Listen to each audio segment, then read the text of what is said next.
Check, check. Is this thing on? Yes. Can you hear me? I can hear you. Sorry, after that Aziz Ansari thing, I felt like I needed to do a terrible Indian voice. That was pretty terrible. I'm not even sure people would have gotten that was what you were doing unless you called it out, which you just did. This is amazing because I see so many of those people all the time. Just so many people with Indian accents. I don't want to point out that anytime you say those people. You should absolutely point out when I say those people, and I can stand by it. All right. They're those people, those Indian people. And I'm going to truncate it and say specifically, I'm thinking of very, very specifically Indian convenience store owners. Okay. Now, I'm not saying they're all exactly the same, but they share some stuff. Okay. Do you disagree? I wouldn't know. That's exactly not my something fucking I've point. experienced. So you can get on my ass about those people. You're speaking from experience. I understand that. I'm speaking work in I'm speaking stores, from a place so of you go right ahead. being American. And you do you.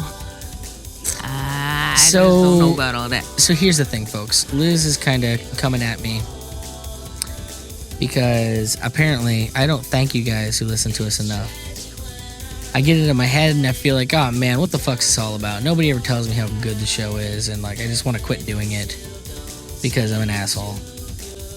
And she's like, but Nick, people listen to us. I'm like, I know they do, but I think they'd probably just listen to other people instead. What's the deal? I think we have great listeners. I mean, we met some at PorkFest and they were amazing. I think we have great listeners too. I do. I'm just a needy bitch. Yeah. Everybody knows this. Well, but of course I have that thought, and yet I don't thank them on the show either.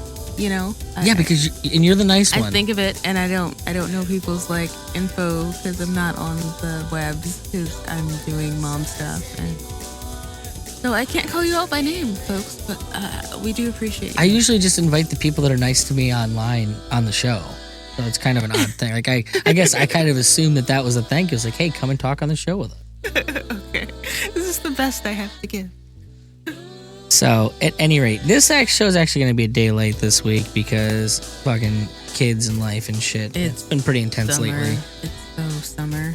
Well, you add to that the fact that I'm not cut out for the kind of weather we've been having in Cleveland. Yeah, so Nick's been all like a catty bitch all summer. Even more of a catty bitch than I normally am, which is Right. pretty fucking catty. It's impressive. And I'll take that. If I'm going to be impressive at something, being a catty bitch is something I can get behind. There you go. Elton John would be proud.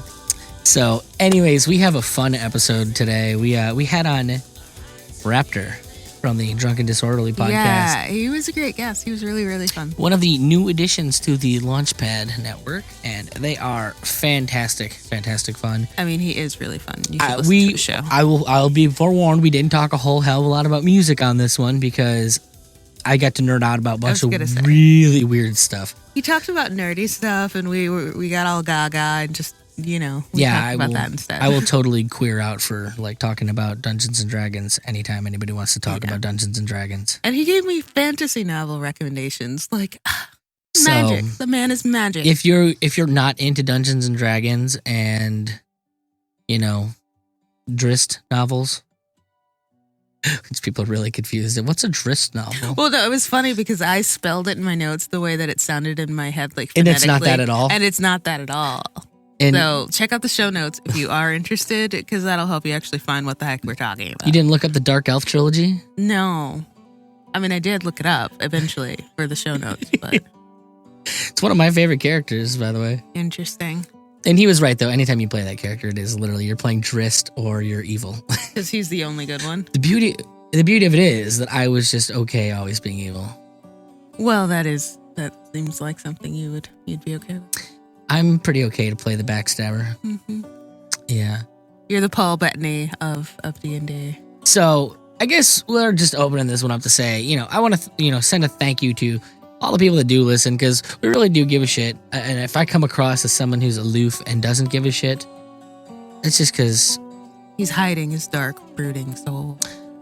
I don't think anyone thinks I'm hiding my dark, brooding soul after listening to the the soft underbelly of the your System dark, is Down brooding podcast. soul? If you guys haven't listened to the System is Down podcast episode with us, go do it. That was good. apparently I'm just goth and I didn't know it. I used to hang out with the goth kids in high school, so there's that. That makes sense. I'd be wearing fluorescent green hanging out with the goth kids, but Well, you had to be like too hipster for the goth kids, but still be goth. I mean, being contrary is definitely part of my personality. Like your soul is goth, but you're like, oh, they're gonna think I'm one of these guys, so I'll just wear this.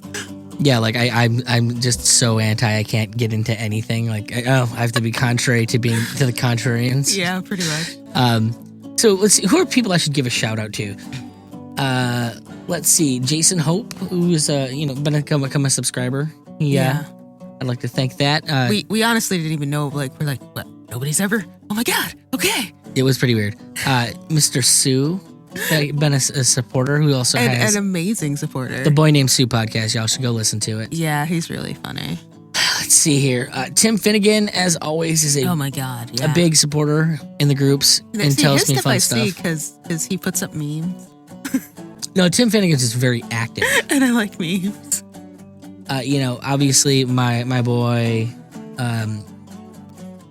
that I have my podcast with. Oh, Ben Pangy. Yeah, Ben Pangy. He's awesomeness, and his show is very, very cool. Homeschool. His show is very cool. You know what show's even cooler yet, though? Free Market's Green Earth, where me and him talk about the environment. Yes, that's also cool. That's also cool. This is the first week we've missed since he's on vacation right now. But again, summer, I'm telling you people, it's when you got families, summer is weird, even if you are. Should we get rid of the kid? Figure that out. No. She does seem to complicate this. She does, but she's adorable and totally worth it. Why don't you say that a little bit more, like you're trying to convince yourself? If I forgot anyone, I'm sorry. It's late at night. I'm ready for bed. Liz is just waking up, and we're trying to do the pre-roll, post-roll for this. Yes. So let's get right into our interview with Raptor of Drunken Disorderly.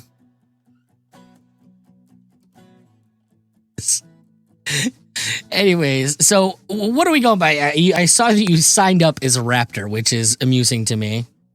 So that's my nickname and the name that a lot of people know me as. But if it's too silly for you, Zach is just fine. There's nothing too silly for me. I'm pretty much good for whatever. Whatever people will know you by is probably all I care about. Yeah. Well, welcome to Sounds Like Liberty. I'm Nick. This is my wife, Liz. It's also on here. What's up? Hi. And theoretically, and we started out as a music podcast, but I've slowly come to the realization that while we do have our core fan base that absolutely loves the music and loves talking about the music, there's a certain degree to which libertarians really just like talking about, philosophy. So I am in no mood to talk about philosophy. I would much rather talk about entertainment. Nice. Well, that's kind good. of the way that we're going. Is more entertainment. Have you watched The Expanse? Is that something you've been into? I just started it this week, and it's pretty blowing my mind. Some good old-fashioned Isaac Asimov style sci-fi. Whew. Is it on TV? Because I don't have TV. Amazon, right? Amazon. Yeah. Well, who the hell has TV? I'll have to go check it out. Are we live right now? Or not live, but are we in the part that's recording? Yes. Just for the right, yeah. If I didn't say that initially, I do. I should have said that in the confirmation email that I do just record for the ease of it. So because I will forget to record. It just starts when I start. Okay, so I'm just like, are we pre? I guess my question is, are we in pre-show or is this what's going to go up? Well, in theory, anything after. What do you call it? Intro? Yeah, anything after Welcome to Sounds Like Liberty is fair game. Okay, cool. Let's do this. So, just for the record, while you say that, I've actually gotten yelled at by people for that. Like, I won't disclose which guest yelled at me for apparently not alerting them enough that they were going to be on Well, so recording. I don't like. I'm gonna stand by my words regardless. I just don't want to say anything really cool, and you'll be like, "Oh man, I wish we would have been recording." So I want to make sure that all my cool shit, like, because I'm only gonna get one or two things that are gonna be like interesting. All the good stuff. Well, when I initially messaged Zach about Raptor about this, it's got to go on there as Raptor, and I'm not even gonna not use a picture. I literally just want to put a picture of a Velociraptor. That seems way more ridiculous. So, how do you? Yeah, so they're either I can send you a picture of me in this dorky raptor mask that I just got, which is hilarious, or you can just use the Velociraptor meme that floats around. Oh yeah, that's a good one too. I want to see the mask. At least have the option. So yeah, I'll send you. I'll take a picture and send it. Nice. Yes, I don't know. I've watched 2 seasons of TV this weekend. Yeah, some of it at work. On a thing. Look, I binge this stuff. Like that's why I put it out there like that. Yeah. Mm-hmm. I started The Boys on Friday, and that was just a mistake. Oh my god. What's that about? Superheroes are evil. It sounds like a Brandon Sanderson thing. It is awesome, is what it is. I can't remember who the actual creators are. I know Gary from Nerdrotic, like somebody he knows was one of the original creators of it. But yeah, and it's gory as all hell. And dark as fuck. Okay, so looking at this, it does absolutely look like they took the idea behind Steelheart, which is a Brandon Sanderson book, and made a show out of it without having to give Sanderson any credit. Well, this was originally a comic book series too. So, okay. So maybe it did come out first then. I don't know. I'm curious to listen to this Brian Sanderson thing though, because it was... shows. Okay, so Brandon Sanderson is the greatest author alive, maybe ever. Well, realistic. See, but then he's going to have to get in a fight with Clive Barker, and that's going to be a problem. Clive Barker is the one that did Hellraiser is probably his most famous thing, but I gotta go look because I gotta make sure I'm talking about the same person. I mean, the book was. I will fanboy the fuck out about Clive Barker. Though. Yeah. Okay, so he's like a horror writer. Dark fantasy is probably the genre I would classify him as, but yeah, same thing. Fair enough. Yeah. He writes books about Brandon hell. Sanderson's more high fantasy. Okay. Oh, okay. What's high fantasy, Liz? Like Lord of the Rings. Oh, so D&D shit. Yeah. Is there a reason? Is that why you guys are called Drunk and Disorderly, so that you can? No, but God, I want to play off of that so bad. We're gonna do D&D. Like we're gonna do a weekly D&D show. I texted Johnny after your episode where like that you guys were talking about that, and I was like, I'm like, I wish they'd do World of Darkness because that's like more my speed, but D&D's cool and shit. Is World of Darkness the one where it's like you're trying not to summon Cthulhu, but you always summon Cthulhu? No, that's Arkham Horror, the board game. Yeah. Which is a hard as fuck game. No, World of Darkness is like, essentially it's D&D for people that are really into vampires and werewolves and shit. Oh, is that the D10 system? It is, yeah, it's with White Wolf, the D10 system. Personally, I prefer the D10 system to the D&D system. I don't know why, but... It has its own charm. Like, you really Rokugan have to rely on storytelling.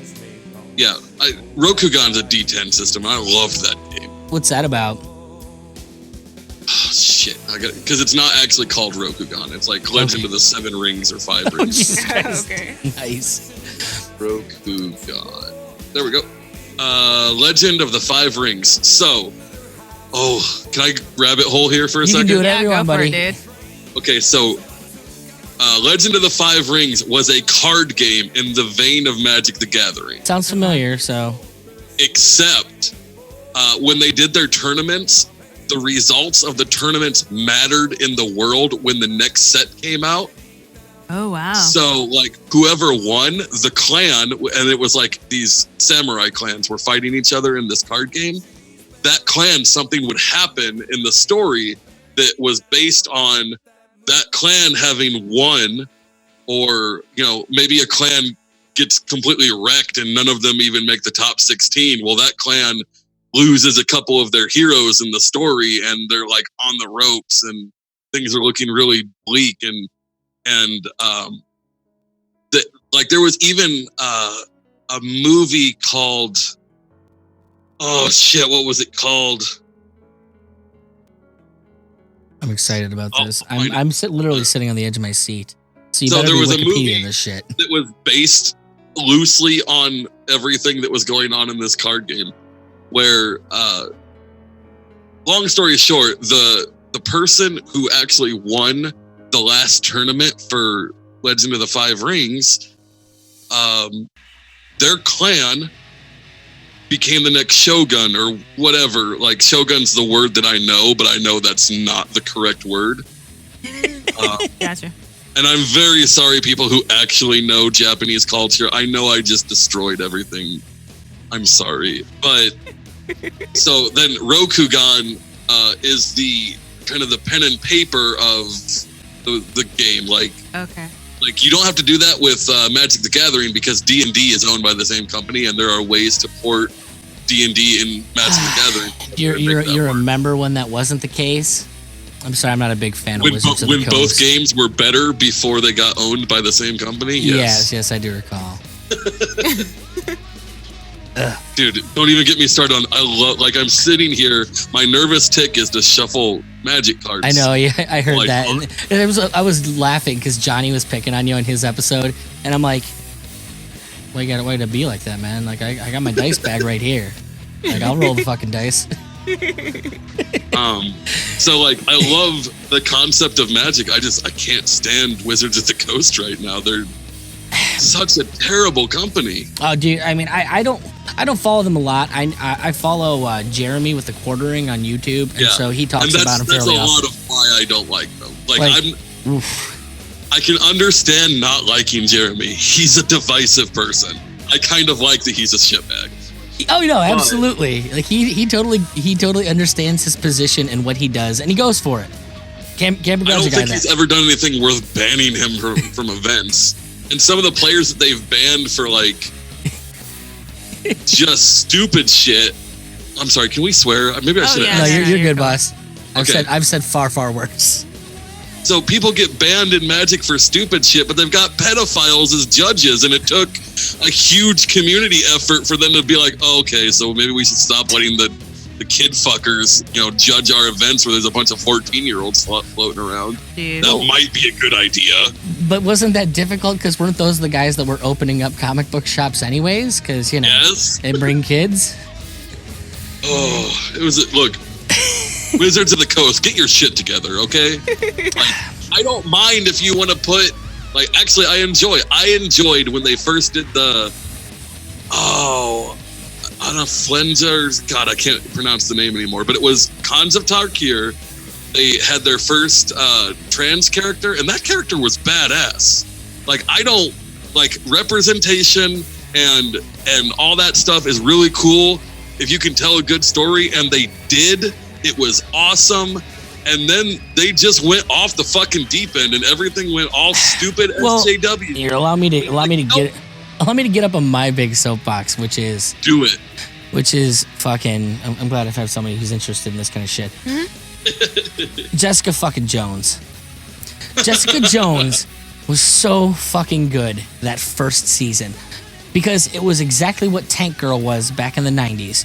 You put a chick in a situation and you just let her go out and kick ass. And that's all she has to do. And you know what that teaches me? It teaches me that women can kick ass and be whatever they need to be in the world. And then you turn that around, and then season 2 becomes a big treatise about why I'm a piece of shit because I'm a man and how I'm oppressing women every day by simply existing. You couldn't just let her continue kicking ass and then be like, yeah, fucking girl power. How dare you have a penis? Like, it's always weird because I came to the whole libertarianism thing. I guess I'll say I'm a creature of the left. I'm one of those weird bisexual hippie fucking types, and it bothers me when especially because I hang around with the Mises Caucus people. I get called Nazi and fucking all kinds of other shit. I'm like, really, guys? Really? This is where we're gonna go with this? Representation's fucking. It's one of the things I was liking about The Expanse is that they have a bunch of people in the show that are they've got tons of people in all positions of all races and ethnicities and clearly sexualities, and they don't make anything of it. It's just they're there. They're people. Like why would you? not have people just be people. And Yeah. oh yeah, they happen to have this particular trait. Like, great. So here's the thing. Because I live in, I don't know, just the circles I travel in, I guess. I don't know a ton of like LGBTQ people. Yeah. A few, but not many. Do gay dudes sit around and talk about how gay they are, or lesbians talk about how lesbian they are in like normal conversations? Like maybe that is accurate. And I just Well, no. because it's not the world I travel in. So but, here's like, the thing, and but just for the record, I worked at a restaurant that was catering to the gay establishment in Erie, Pennsylvania when I was in there. Like literally, my boss came in one day. You were supporting the gay agenda? Is that what you're saying? Oh, without question. Like they were definitely into that. My boss came up to me once, and this is how I think of gay people. Will always be. Eddie was like a 50-year-old Asian man who apparently used to run guns for like the Chinese mob at some point. I'm very interested in this conversation. Yes. Right? And Eddie, dude, it's about to get way off the rails. So Yes. my first week there, Eddie walks up to me, and like, you know, I knew what I was doing, and I'd made good money off the gay men there. And so you know, low-cut yeah, shirt. yeah, I've got a nice little chest fro, and I'm, you know, tantalized with it. And Eddie walks up to me one day and he goes, "You hairy like animal. I make so much money with you in Thailand."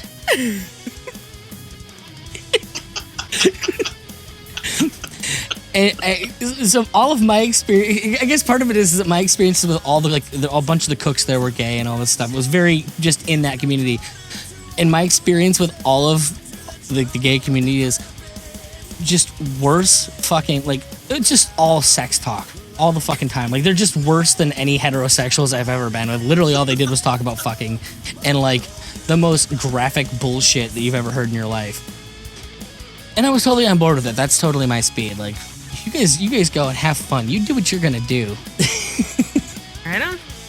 I mean, whatever. Like, I could. But you know what they didn't talk about was representation.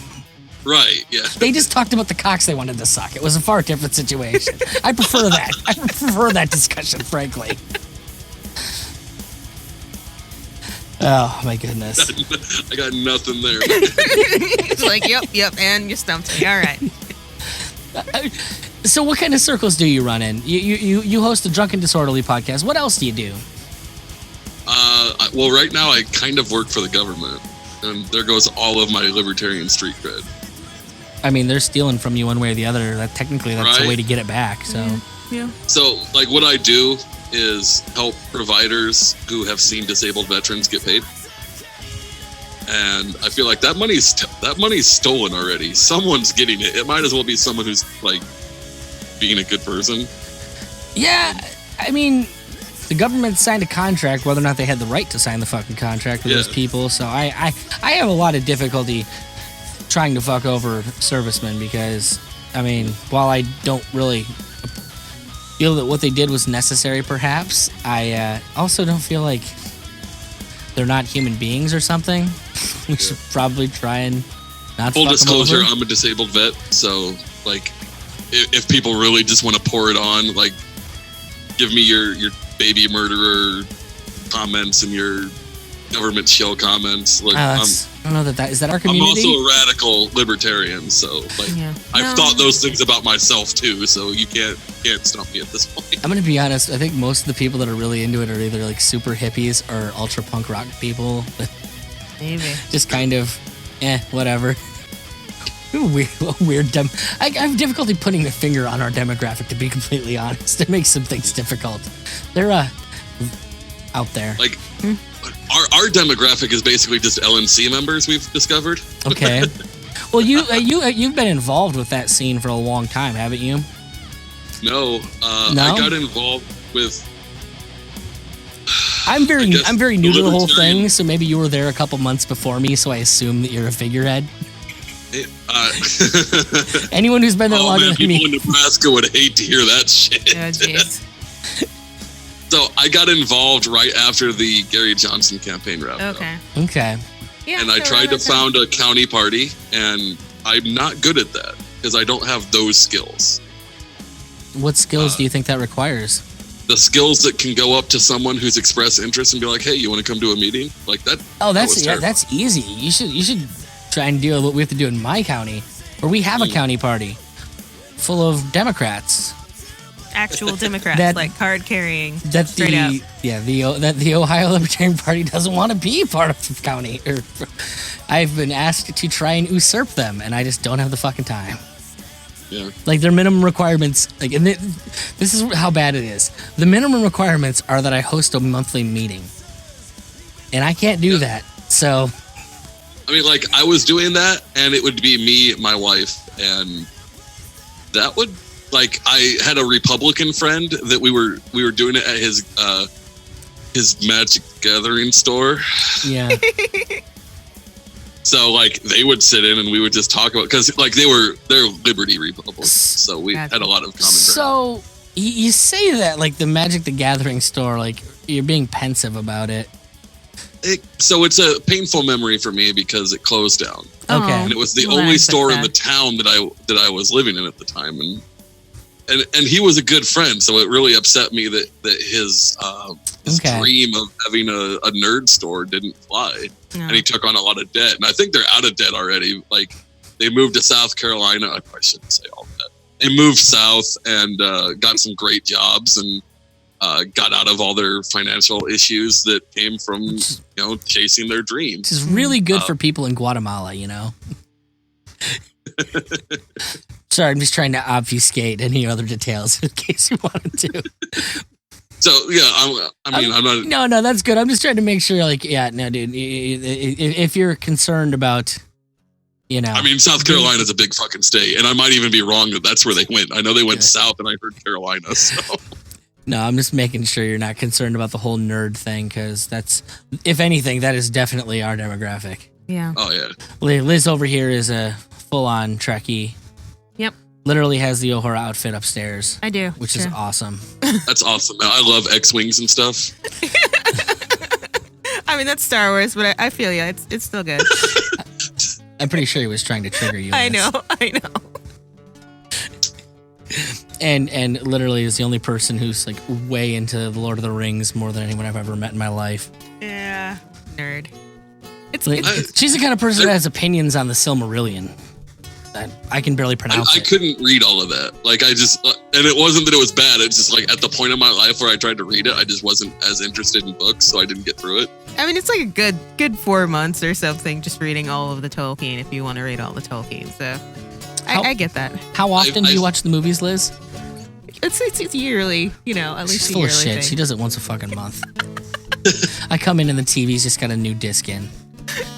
I feel like Tolkien occupies a weird place in my mind because if I compare him to, like, I mean, I hate to say Sanderson again, but like Sanderson, Robert Jordan, some of the newer high fantasy authors, he doesn't stack up. But without Tolkien, those guys don't exist. Yeah, exactly. So it's like, I greatly respect what he did. And I love him for having done all that. I just can't really get into his work anymore because it's like, oh, this has been eclipsed so badly by now. Oh yeah, I mean, there's totally clunky parts of his whole world, but I mean, I think he sort of knew that. That's why he rewrote the whole thing so many times. Well, and to me, that's the same reason. Like, I'm a horror movie guy, and everyone loves Romero. But I watch Romero, and that shit's fucking boring. Because I grew up in a world where everything's post-Romero. Romero is the soft shit that started it. Like, they've gone so far beyond Romero at this point. Like, it's cool. Like, I get, like, at the time, that's subversive and whatnot. Now it's just kind of silly. Yeah. Yeah. So, are you a Robert Jordan kind of guy? My dad gets into that kind of stuff. I don't know why I ever got into those books, but I've read all of here's the King's thing. Dark Tower. Robert Jordan is difficult to read sometimes Okay. because he got too descriptive on things that didn't matter. I remember his books just being fucking long and a lot of Oh, them. buddy, those are really long. thick. Yeah. Like, So here's the thing. tomes. Sanderson's got a book series going right now that's called the Stormlight Archive. And the first book is called Way of Kings. And the second book is Words of Radiance. Between the first book and the second book was about 2 years, and he was writing other projects during that same time. Words of Radiance is bigger than Lord of the Rings. Okay. Like pages and words. And to me, that's a fantasy novel. And I'm stupidly spoiled because I got into fantasy about the time probably the best fantasy author ever is hitting his stride, and Brandon Sanderson has ruined everyone else for me. I'm sorry. No, that's fine. Well, that's good. That's a book I can go look for because I've literally been trying to find like a new fiction to kind of fall into. I finally finished reading Harry Potter. That's like how desperate I got. So I would actually say in, if you've never read Mistborn, go there first. Okay. Especially if you like really kick ass, but also human female leads, because that's Mistborn. Oh, right on. Vin is prime waifu, like older Vin, because when the story starts, he's like 15, and that's creepy. But like book 2 Vin, totally awkward. Okay. It's interesting to me. See, you're talking about an author being in his stride. Like, I get super pissed because I got into, like, I always read Stephen King novels. That was something my parents got me into. But I started the Dark Tower series about halfway through it. And then I'd have to wait like 8 years for him to fucking write a new book, and it was just maddening. I can't imagine. So, you go through and you read the first 4. So you're 1,000 pages into this thing, and then 8 years, then another 3 or 4, maybe another 8. Like, just fucking release the goddamn books already. Finish the shit. So the first book series I ever got into was actually the Drizzt books. Not ever, but like I'm picking my own books. I'm an adult. The Dark Elf obviously, books. Yeah. From the Forgotten Realms setting. Yeah, Salvatore would put out a book every 2 to 3 years, and they weren't big, but he, is prolific-ish. I mean, he wrote very, very steady, from what I remember. Yes. And you know what? That series is still going. They had a book like last year. Huh. Wow. In that series. Yeah, that dude hasn't stopped. So good on you. I don't think I've read the last 2, and I should, because I get all the nostalgia boners. And what do I want to say? Did you ever get into the Dragonlance Chronicles stuff? I did. I read The Tale of the Twins. Okay. But I don't like Dragonlance as a setting, so I didn't get into anything else. Well, I'm curious why. I hate Kinders. I don't hate Kinders for the same reason everyone else hates Kinders. Okay. I think the idea of a Kinder is really fun, but they're halflings. And to me, a halfling is so different, but because that series, like, a Kinder is a halfling in Dragonlance. Yeah. There's no distinction. So if they would have had halflings be their own thing, and then you have Kinders as a separate, like, race, I'd have been fine with that. And, they're going to build what they want to build. And I'm not, like, saying that they're terrible for doing it. I just... You don't like it. Are my thing. Like, when I play D&D, I play halflings. Right on. So, interesting. I don't know that I've ever met anyone who plays halflings before. So they always seem like such a first main character was a halfling bard marshal. Nice. I'm curious what draws you to a halfling. I was always a dark elf thing. They just seemed cool. So I like drow, but the problem with drow is they're really, like, you're gonna play an evil drow or you're gonna play Drizzt. Pretty much. I won't argue that. There aren't too many other ways to play drow at this point. Yeah.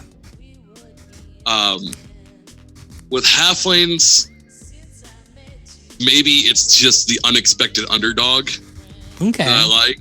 And I really like playing bards too. And to me, just watching this, kind of half-sized person with a lute start playing in the middle of battle, you're like, oh, there's the weak part of the party. And 2 rounds later, your guts are bleeding all over the floor, and they're cleaning their rapier, being like, yeah, I'm the weak link. Try again, buddy. I do feel like that is the one thing that I think that they really did a lot in the more recent editions of D&D to kind of fix the way halflings, or sorry, not halflings, the way bards play.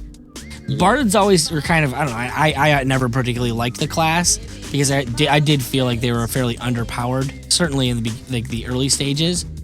I feel like they evened them out a little bit in the more recent versions. So to me, the pinnacle of support character is the 3.5 edition Bard. Okay. And you couldn't just be a Bard. So what I did, I had a Bard Marshal. And the way that character was built, I would kick on Bard Song. So you have your +1/+1. Actually, by the where we were playing, it was +2/+2.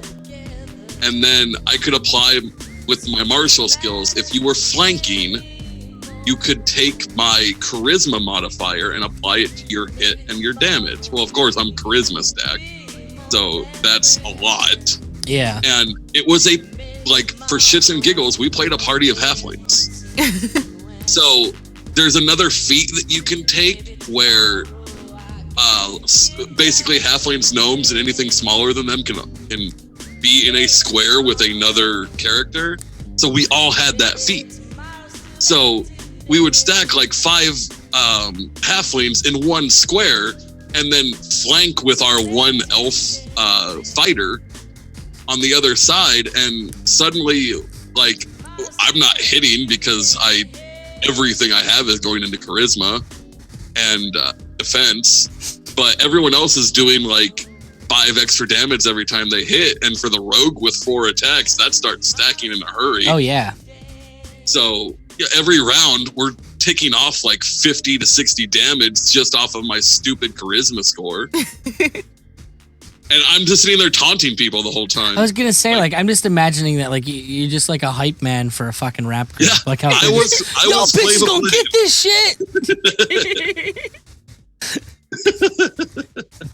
I'm dating myself there a little bit, saying Flava Flav and not Lil Jon. So he's telling this story. Did you ever watch the what the hell is that cartoon that Irma likes and I like? What, Adventure Time? No, the other one. Gravity Falls. Yeah, Gravity Falls. Dungeons, and more dungeons. There's a joke in there where they have a game called Dungeons, and More Dungeons, and they make all of the tropes about role playing games, but they make a joke about this 90s edition that nobody pays attention to, where on the cover of the game they have a wizard wearing the old school 90s rap outfit. The neon colors. And talking in street. It's so fucking stupid.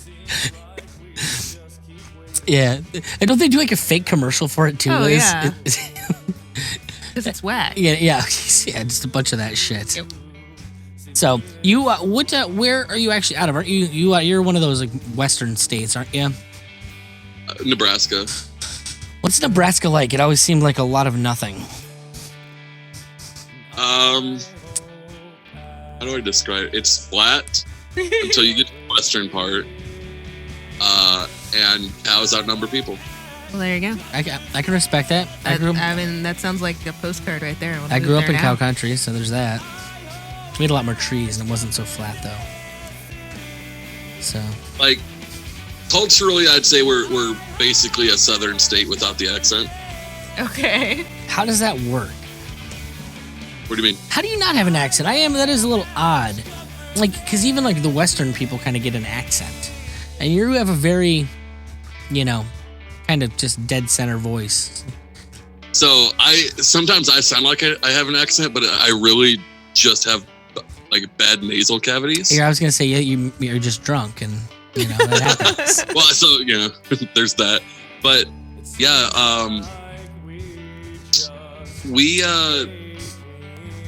it's a joke in this area, Nebraska, Iowa, northern parts of Missouri and Kansas, and some of South Dakota. We don't have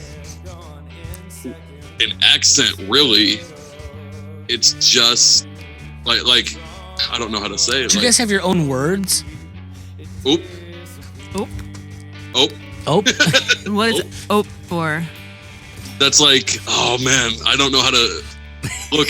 You can't even describe the word. You know what ope means and you're laughing, or Okay. you don't, and there's no way I can explain it to you without Well, what's hilarious to me, because I lived in Pennsylvania for a while, and I grew up in New York State for the most part. Mhm.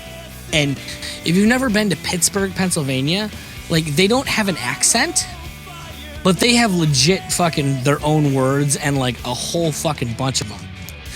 Like It's Dutch, isn't it? Like it's a mixture of Dutch. I'm not even sure what Pittsburgh is. Dutch I think of as usually being like the Philadelphia area, and Pittsburgh's Okay. more towards like the Ohio side where we are now. Mm. But if you've never heard of jumbo, that's the word for ring bologna. Weird. They don't Okay. they don't have rubber bands in Pittsburgh. They have gum bands, Okay. Interesting. and they don't like. There's no such thing as you all. That's why they call them yinzers, because they say fucking. So how have yins been? Okay. They legitimately and Sounds German. they might actually be like I don't know for sure, but it has always fascinated me that they don't have an accent, but they have their own fucking language. Like it's kind of English sometimes, but I'm like gonna have to bug Steve Sheets about that. Be like, yo, what's going on with your language out there?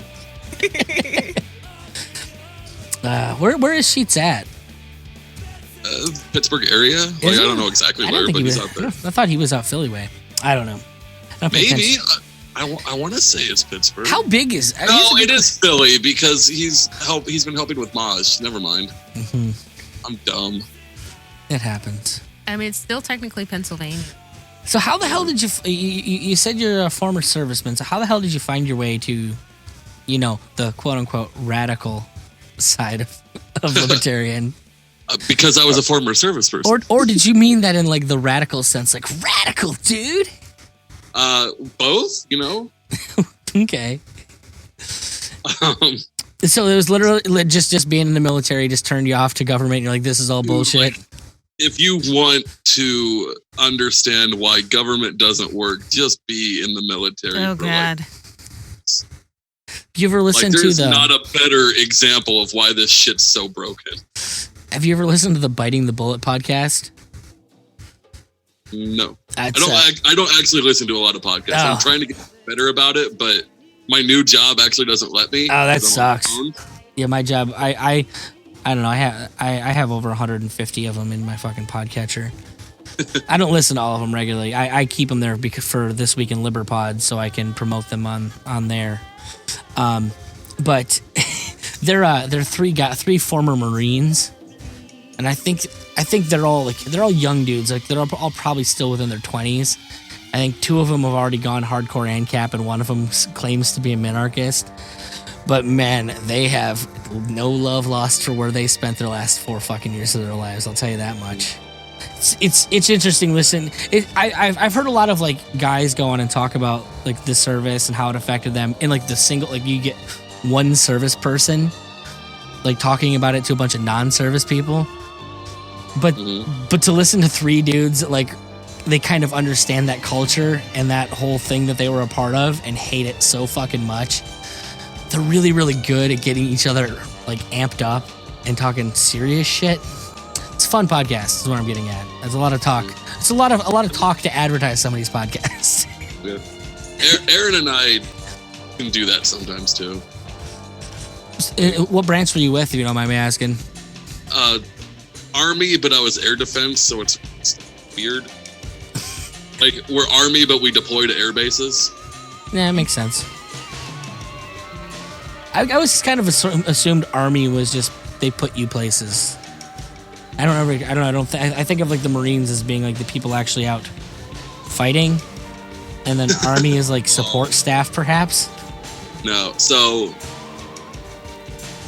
there's Army has a lot of the support staff. Yes, the Army and the Navy have the support staff because the Air Force is a branch of the Army essentially. Okay. And Marines are a branch of the Navy. So a lot of the support staff are Army and Navy, but we also have like our own. Interesting. Kind of makes sense. I do tend to say that the Army holds the ground that the Marines take, but there are Army units that are that will go take ground too. Okay. See, he's like that's a soldier forever. He's got a humble brag in there. Like, look, don't let those fucking Marine boys like talk you into thinking that like They do shit. No, we're army strong over here. Oh bro. no, I'm Patriot. So I'm like 18 miles behind where there's a pool and Wi-Fi playing on my phone. Like that. No, I'm not hardcore. Let's not get this shit twisted. Good. Sorry, I felt the need to poke a little bit. Poke that bear. See what happens. Where's that gonna go? Oh, jeez. Hey, how's it going? Nikki P here. Want to support the show or just give a big middle finger to Patreon? Consider stopping over to supportsll.com. Members of the Freedom Choir get access to the private Facebook group and actual physical merch. Want access to the unedited raw interviews as they're recorded way before they're released? It's in there. Is that not enough? And you want membership to Freedom Song 365? It's in there. There's even monthly bonus swag for top tier supporters. So head on over to supportsll.com. Help Liz and I get to libertarian functions and even just cover the costs of making the show. If I'm not a good enough salesman, how about this? Support my mom and dad and Sounds Like Liberty. Go to supportsll.com. You heard her, folks. Join the Freedom Choir at supportsll.com.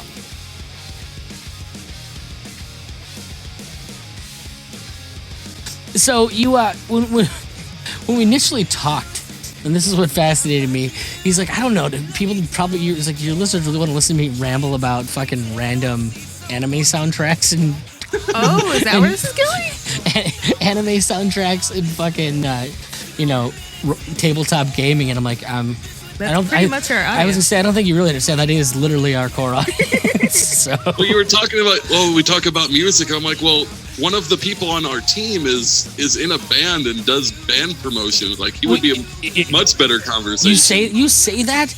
I literally have had, and I will not get into who.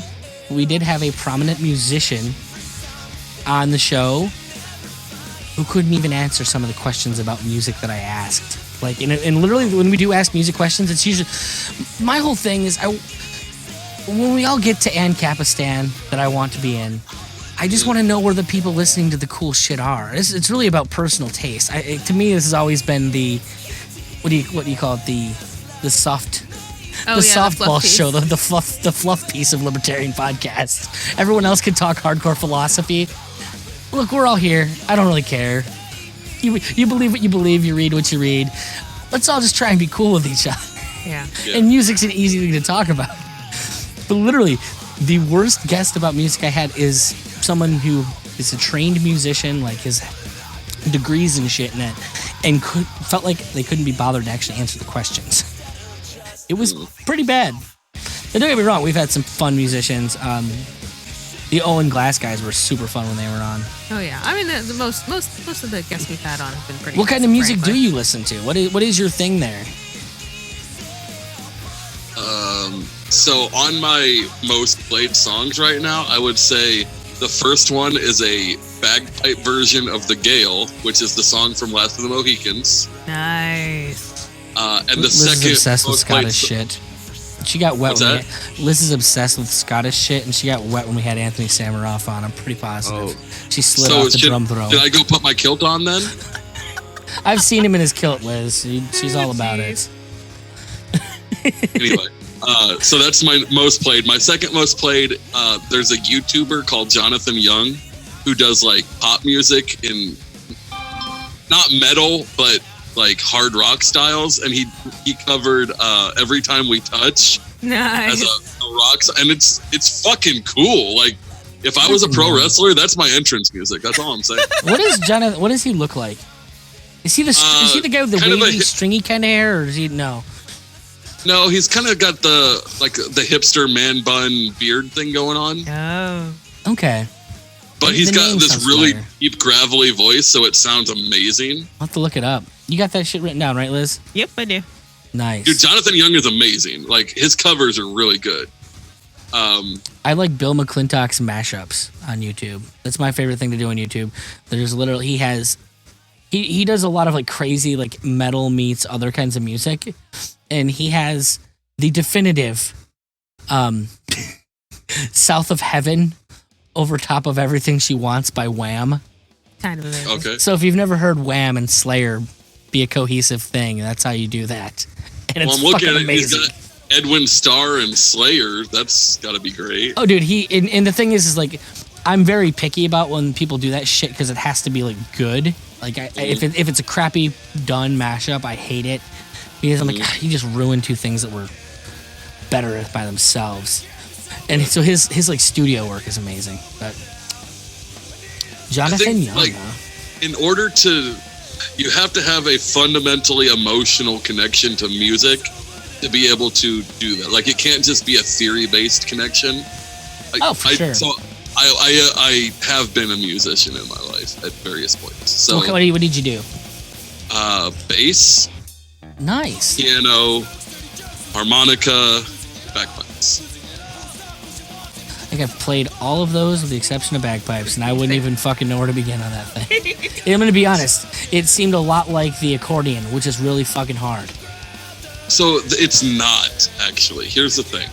It looks hard, but once you fill the bag with air and start playing and keep blowing into the bag, all you're doing is squeezing the bag with your arm and playing the flute.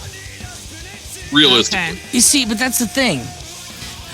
And the reason I say that I know this is hard is because I have a fucking accordion sitting right behind me, and it's literally that whole doing the one like that one simple motion of like pulling out and pushing in to keep the chambers engaged with the air while doing something else is fucking impossible to me. Oh. like I mean, I used to play bass and sing, so that's like... Oh, dude, I do all kinds of that. I've literally performed professionally as a musician playing guitar and singing, and done bass and singing. For whatever fucking reason, I don't know if it's just that action is so simple, stupid, that my brain can't process it as being an action, and I just forget to do it, perhaps? Drives me nuts. There you go. Mm-hmm. You play in bands at all? When I was younger. Well, so here's the thing. I mostly played in worship teams because I was training to be a youth pastor when I was a teenager. Right on. Been there, dude. I feel you. And then I formed a band with my ex-wife and her brother. That was a trip. You didn't form any bands with your ex-husband, did you, Liz? We attempted it, but he did not have the patience to actually get me to play with him. I'm sensing that there's something that you people do in church. Like, apparently there's just a rite of passage, maybe? Is that what this is?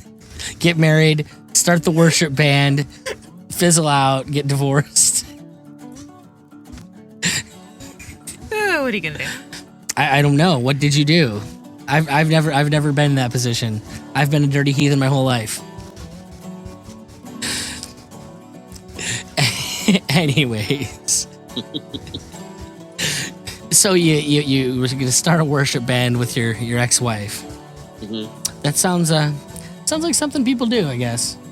Yeah. Is the religion still a big part of your life? I'm asking because we were talking about BDSM earlier. I'm not sure where that falls on the line. Okay, I know us atheists are usually pretty cool about that shit, but I would say I'm a deist, and so there's something there. I'm a Jesus freak. I don't know if I'm a Christian. Okay, I'm actually curious about that. What is that? How do you do? Like, you think that the teachings were good teachings, and who cares if there's a God behind them? Just do what the guy said, kind of thing, or? So I think that there's a God of some kind. Okay. I don't think that any human religion is anywhere near 100%. I think some are better than others. Okay. And some are, kind of pure garbage, but... He's talking about you, Scientology.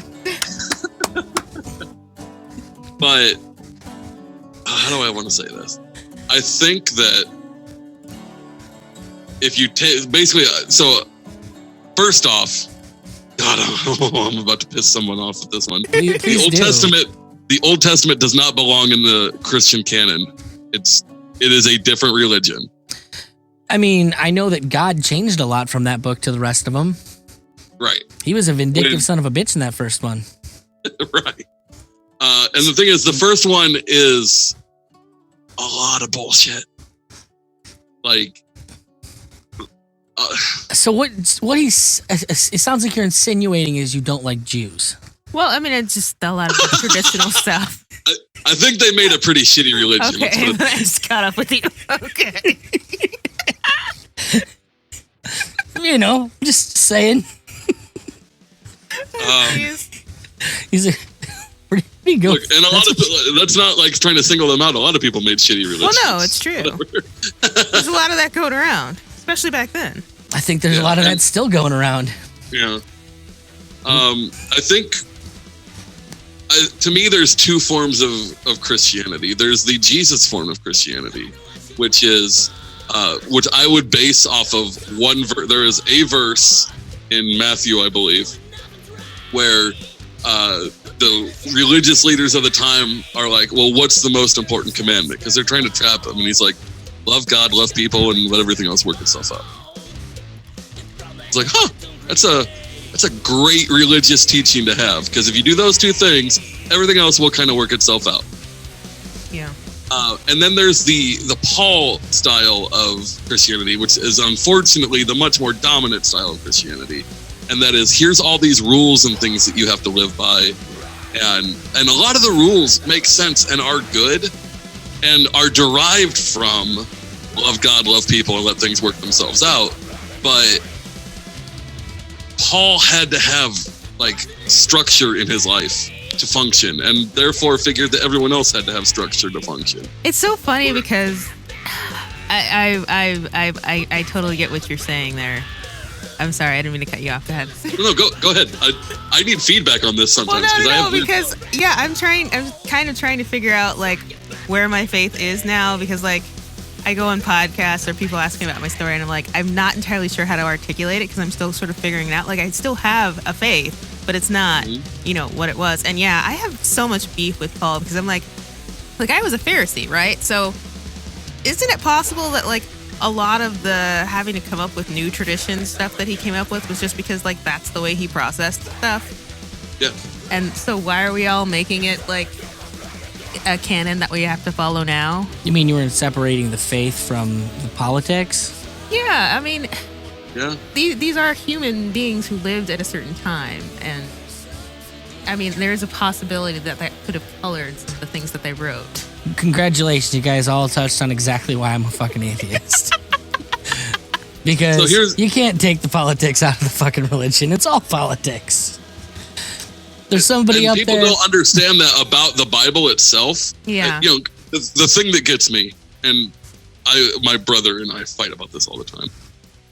When people talk about the Bible is the divine word of God, no, a bunch of dudes sat around in a room in like the 5th or 6th century. I don't remember exactly when it was. It and sounds picked right. which books and letters would be in the Bible. A lot of them didn't fucking make it. Yeah. Yeah, and not only did a lot of really good scripture not make it, some of the ones that did are shit. Look, Job is not even, like, that book doesn't pertain to even the Hebrew God. Like, how did that make it in? Somebody was like, man, this shit's crazy. This one's got to go in. Look, all I care about... There isn't a devil in Judaism, really. But strangely, he's there in Job. Yeah. And it's not the same devil that's in the New Testament. Yeah. Look, all I'm saying... I completely forgot where I was even going. I appreciate it because I'm like, you know what? All of this is, most of it's a trip. Half these people are crazy. Half of them don't have the shit together. So I guess I could just take from it that, you know what, maybe there's hope for me anyways. That's what it was. I'm just happy Revelations made the cut. Because you're like, that has all the crazy, horrible stuff that I want to see. That one irks me. Like, that one irks me so bad. Like, to me, it's actually kind of a history book, though, because if you look at it, if you maybe have a little smoky and sit down and read that book with a world history book open at the same time. Oh my god. God damn, some of that shit's happened, homie. Yeah, there's a lot of ways to read that one. It's also written very specifically in a way that's designed to be interpretable. Like it's like a lot of the other ones are pretty matter of fact in what they're saying. Yeah. That book was written with the express intention of Figure the fuck out, bro. Just gonna write a bunch of That shit book here. was Figure written it by a out. dude who was dying of syphilis. Yeah, yeah. He'd been alone on an island for a long while, in theory. He was anyway. crazy. Yeah, yeah. But it's the best part of that of the Bible, because that shit is crazy. No. Shit is crazy. The best part of the Bible is Song of Solomon. Okay, that's an approach. You're getting deeper Because than my I knowledge, just yeah. love describing my wife's teeth as a herd of sheep coming down a hill. Like it's beautiful. He gets real descriptive in there too. It's interesting. I'm like 10 reading this, and I'm So- like, Mom, wait, I can't watch like PG-13 This is- movies, but you're gonna let me read this? PG-13 So, shit. Holy so, crap. so not to blaspheme, I bet that woman gave the best blowjobs. Just saying. Well, think about it for a second, though. Can you imagine giving a blowjob in 5000 BC? Like, that Jesus had to Christ. be an unpleasant experience. And that's what jeez. and that's why he's imagining her mouth as a herd of sheep, because he's just thinking the last thing he Although, stuck his dick in was the wolf. To be fair, at least she would be giving a blowjob to the only people group at the time that was doing circumcision. Oh, So I well, guess there you if you're not into uncircumcised dicks, then maybe she wins the lottery. Oh, man, I need to avoid that topic. It always gets me heated. The circumcision? Yes. It's. I'm so glad we didn't have a boy when we had our kid. That we didn't have to make that fucking decision? Yeah, I don't even know how I would have dealt with that. That's just. Why? Where were you gonna go with it? I'm gonna be honest. I don't really care. Like, I don't. I think that it seems silly to do in retrospect. I don't know why we do it. Clearly, human beings managed to make it past it because they've been doing it a long fucking time. Yeah. That being said, I am excited to not having had to make and justify it to other people that feel very strongly about it. There you go. You just wanted to chop our kid's dick off. Is that what you're trying to say, Liz? You wanted to have a boy and cut his penis off. In a moment of pure honesty, I will say that I do feel that my ability in the sexuals is diminished by not having a foreskin. Really? You think? I am not so like parts of my. Oh, geez, we're really going down here. Whatever. That's how we roll. I'm sorry, bro. So parts of my penis do not have full sensitivity, and I don't have as good of control over things as I should, I would say. Yeah, that makes And- sense. It's the parts of my penis that are missing, we'll say. Well, that is a thing that people say can happen, and that's one of the risks, and that just seems like a shitty thing to possibly, sign your kid up for. Like, oh yeah, in 20 years, this is gonna suck. Mhm. Here you And go. look, I'm also fat, so that has a lot to do with it too. Aren't but- we all? Anyways, Yeah, I mean, I don't know if you've ever seen me, Zach. You're not much different than me. So I don't leave my basement ever, so I probably haven't. but that's fucking hilarious. Yeah, Look, at least it's my basement, not my mom's basement. there you go. That's there's a step lot up. to be said about that. It's true. So are you a family man? You have time to do all this kind of stuff, or So, did we talk about? I don't. Here's the problem. I did another podcast today with. I think we talked about that, and I don't remember what I've talked about on what show. So I apologize if I'm repeating something. Okay. Today is my first anniversary. Aw, nice? congratulations. That's Is amazing. she cool? She's really cool. Aw. So her name is Cheryl, but we call her Elfie because her ears are slightly pointed. That's just freaking Did you, adorable. did you do that on purpose? What? Point her ears? Yeah. like binding, like you. That was Zach's one thing, was to say, look, we got to get your fucking ears bound. That's what I'm saying. So actually, it's less pronounced now than when we were young. Oh, okay. So here we go. Story time. I met her at 16 working at KFC when her boyfriend at the time brought her in to get a job. And then I was the usher in their wedding. Wow. And then when I married my ex-wife, that was his second cousin. Oh, jeez. And then when we divorced, she accused me of a lot of things that didn't happen. And I won't go down that road. But and then my wife got divorced from him. And there was a lot of stuff going on there. And we hung out one night. And that very quickly turned into more than hanging out. And that turned into a weird relationship where we've had to put up with with both of us having a lot of baggage and working through that. But I think that's really made it like an amazingly strong relationship because there's really nothing else we could face.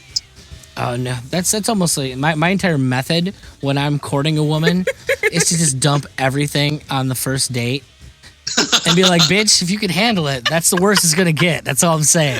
And that was And we didn't have to do that because we already knew. Well, like, right. Yeah, you get to hurdle all of that. It's nice. there you go. I'm still surprised that the joke with me and Liz is that had we actually gone on the first date that we were intended to go on, Liz and I would not be married. She never would have called me back, guaranteed. Because we actually went on the first date we were supposed to have like about a year into dating, and we finished, and she's like, "Had we done this, I wouldn't have fucking ever called you back." Because Jackass. instead, we went and talked, like we went and got coffee, talked about family shit, and then Yeah. went and hung out in a car and listened to music for a couple hours. Yeah. What we'd planned on doing was going to the art museum. Right.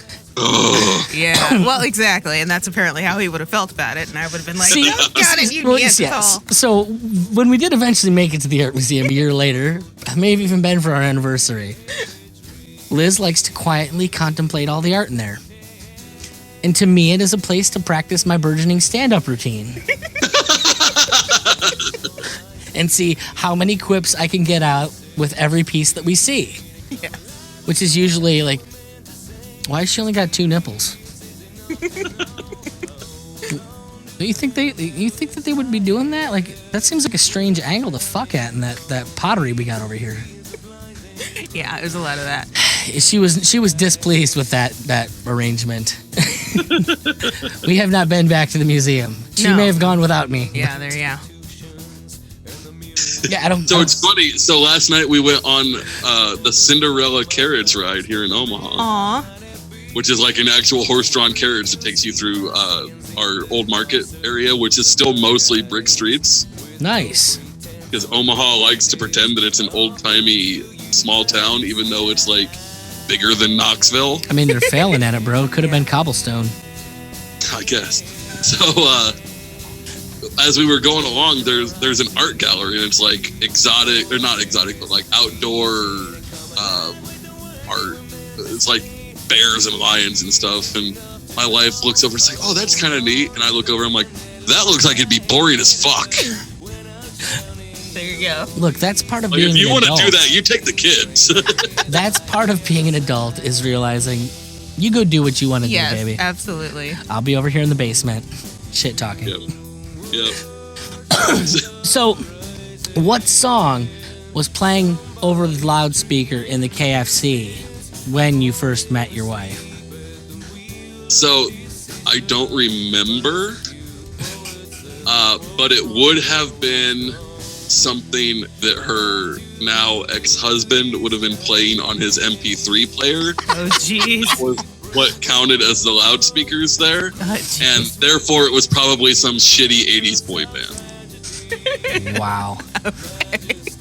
Just so many layers. I was trying to circumvent, since he'd already mentioned the memory, see how deep we could get in there with the the soundtrack memory. Yeah.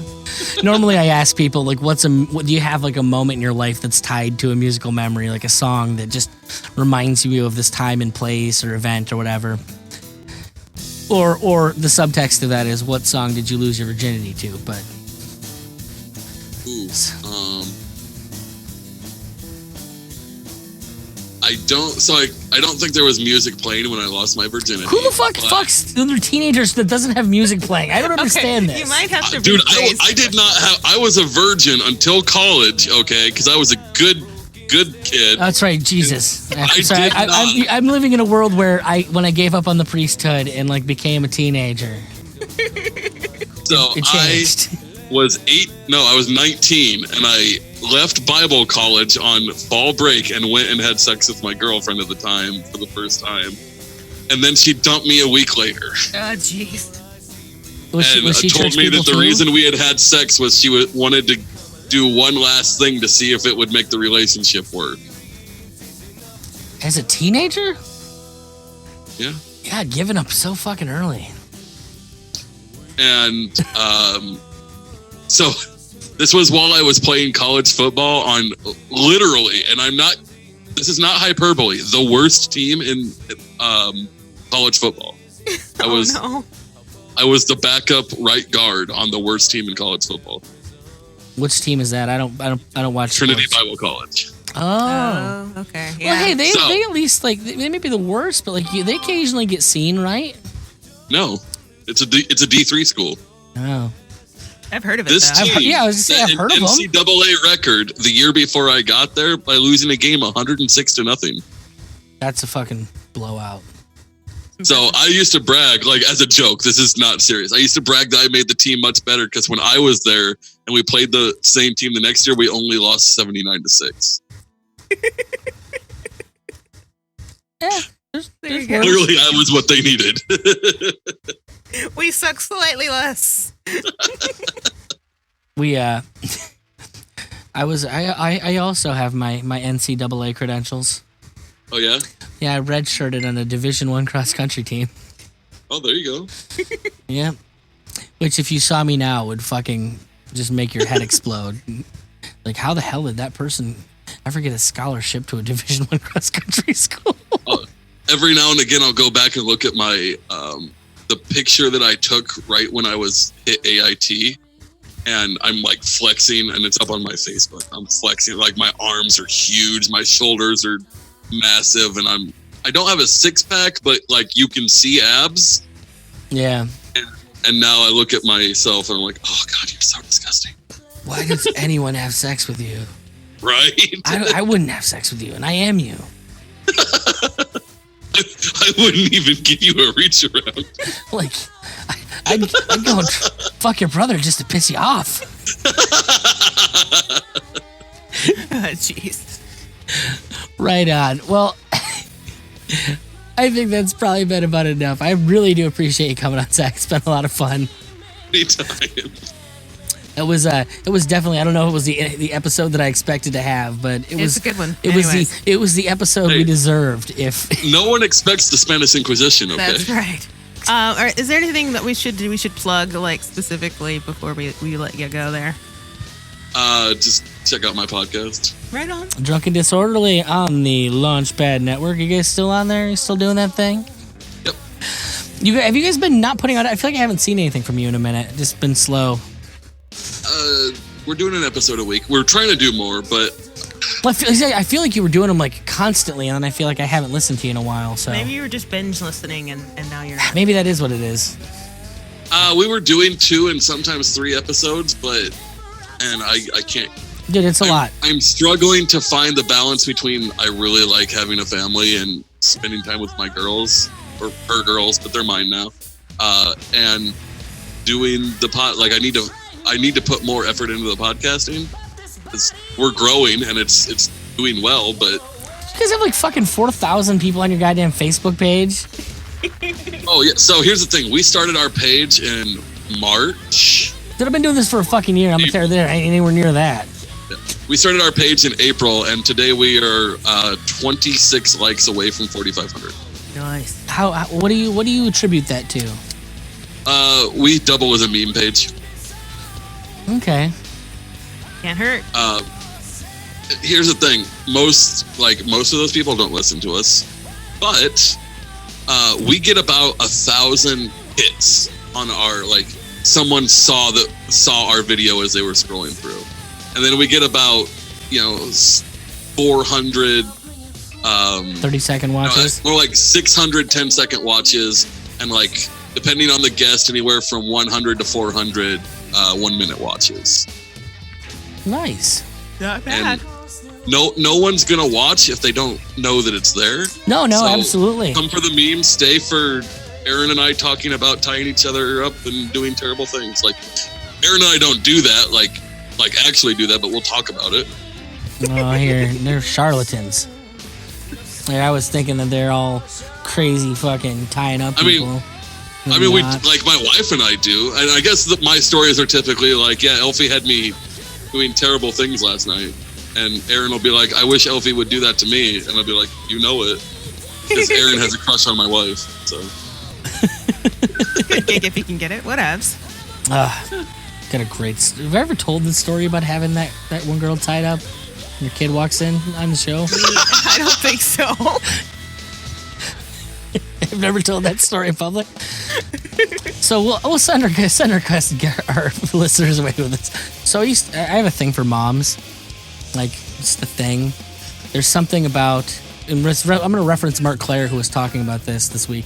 I like moms because I can fuck all night and then wake up and eat cereal and watch cartoons with kids. And that is pretty much the perfect life for me.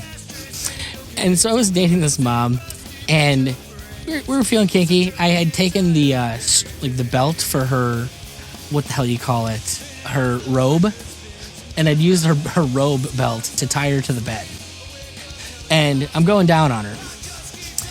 And this fucking, like, all of a sudden, like, I'm under the covers, and I feel something brush against my leg.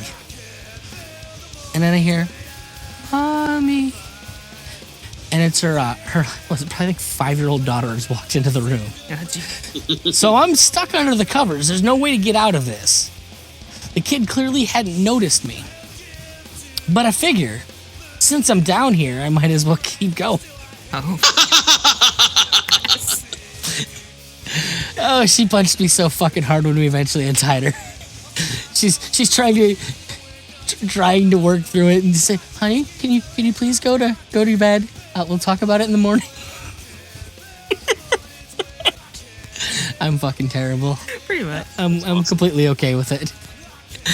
Anyways, Raptor, it has been so much fun having you on. It was a great conversation. It's been a blast being here. Don't be a stranger now, boss. You have yourself a good Sunday. You too.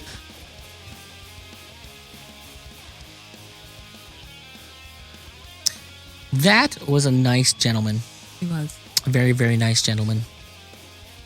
It's a great conversation. I'm looking at I'm looking at the waveform right now from when we recorded this, and I'm like, why is there so much of me talking at the end? Because you guys started talking about genitals, I think, and it No. became a thing. I know exactly what that is. I can just look at that waveform and tell you exactly what that is. Okay. And that is the story of me. They already know. They listened. Oh, right. Yes, your magical story of. Yeah. Yeah. That they just listened to if they listened to the Yeah. episode. So there you go. Hope you enjoyed that. Yeah. Liz had to listen to it. It's a little golden nugget that I've been hearing for years. It's pretty funny though. I stand by the fact that that is exactly the kind of degenerate fuck I am. I appreciate that it is no more funny to anyone else than it is to you. It can't be. I don't even care if it's funny to anyone else. It makes me laugh. Okay. I'm like, I'm a terrible person, and I'm completely okay with it. I don't know if that makes you a pain in the Anyways, ass. folks, But as always, thank you so much for listening. Liz, remind me to thank people at the beginnings and the ends of shows. I will. I mean, I know I ask for money and stuff. And I probably should thank them more, because we do love that they're here. Yeah. Feel free to drop me a line on any of the things that we're on. I love Twitter, and if you like mixing shit up on Twitter, please add me. Yeah. I have a couple accounts on there. The Sounds SLL podcast one, I really just love to talk shit on. I don't know, like, if I'm doing it wrong that I haven't gotten kicked off yet. I think maybe I just don't have enough follows. Oh, maybe. You're like, we'll get to him. So, and if you are on Twitter, I recommend going and reminding the Biting the Bullet Good Boys to come on our show. Yeah, those guys are. It's not always a fun podcast per se, but It's always fun. Even when they're talking about, like, wanting to kill themselves, I know. I'm still fucking dying. I have my heart goes like, but I'm also laughing. So I don't know how you classify that. Yeah, Maybe like, that is literally, they're still fun. talking about how much they want to blow their fucking brains out, and you're still like, Jesus Christ, you guys are... You guys are rad. Aw. Had another great episode this week. I'm sure the one coming out this weekend's going to be just as fantastic. Yeah. So, I like the Plug podcast. If you're into podcasts, I actually recommend going and checking out This Week in Liberpods, Yeah. which is a podcast where I talk about other podcasts. I will give clips of Gotten that new podcasts that are out there, or things you may have never heard of. Each week I have 5 clips that we send out there. We also have the Free Markets Green Earth podcast that we mentioned earlier with me and Ben Pangy talking about environmentalism and free markets. So, I'm way too fucking busy. Can somebody please take over one of these podcasts, man? That's really what we need. And there's our bonus show, which is Ask a Libertarian Wife. Is that the official No, title? it's Married to Liberty. Married to MTL Liberty. sounds good. Married Yeah. to Liberty. Okay, If cool. you do sign up for behind the scenes, in our supporters group, we do have the bonus Married to Liberty show that me and Liz do every week. I ask her a question. We chat for 15 minutes about being married to, an asshole libertarian like myself and how that affects your life. Yeah, and if you have any ideas for a question, please drop us a line, because you might have questions that we don't have. And one of the changes I'm actually going to be making is that anyone who actually is in the behind the scenes crew, the Freedom Choir as it is, we're going to be, giving you access to the Zoom link and letting you know Yeah. You can when just we're kind of sit here with us during the interview. Yeah, we'll just let you know a little bit ahead of time when we're having an interview, and if you want to, you can message us questions to ask, and we can kind of run that. I want to see how it works. Be a fly on the wall. Yeah, I've never personally been someone who buys into the whole I want to be there when you guys have the conversation the first time, but you get to see the magic happen. It could be fun. yeah, I like the magic and the sauce to kind of be like their own things.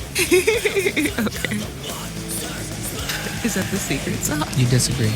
I don't know what you mean by the sauce. That's okay. I don't know the fuck. Anyways, folks, thank you so much for listening. This is the Sounds Like Liberty podcast. You all have yourself a fantastic day.